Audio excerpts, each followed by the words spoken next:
ओम श्री साईराम. ओम श्री साई भक्तजन हृदय विहाराय नमः. भक्तांच्या हृदयात विहार करणाऱ्या श्री साईंना आमचा नमस्कार असो. विहार म्हणजे क्रीडा करणे. माधवाचार्य म्हणतात, देवावरील प्रेम म्हणजे भक्ती.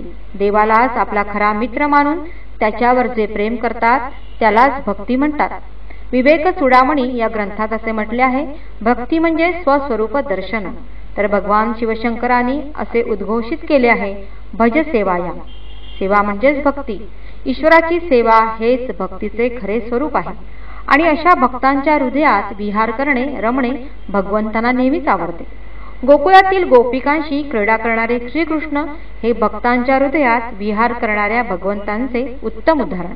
गोपिकांशी रासक्रीडा करत असताना प्रत्येक गोपिकेला श्रीकृष्ण आपल्या समवेत क्रीडा करत आहेत असे जाणवत असे. अनेक गोपिका व एकच श्रीकृष्ण असे असताना हे घडत असे.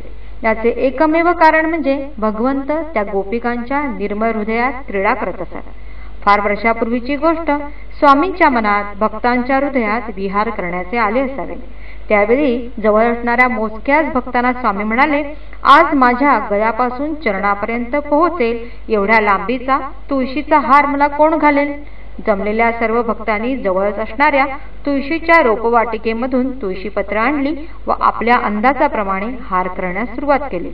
स्वतः स्वामींनीही एक हार बनविला. जेव्हा सर्वांचे हार बनून झाले व प्रत्येकाने क्रमाक्रमाने आपला हार स्वामींना घातला, तेव्हा असे लक्षात आले की एकही हार स्वामींच्या चरणापर्यंत पोहोचला नव्हता.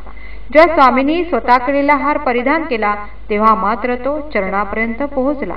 सर्वांना गंमत वाटली व आनंद झाला. नंतर स्वामींनी ते सर्व हार एकत्र करून एक चेंडू तयार केला व सर्वांना रिंगण करून उभे राहण्यास सांगितले.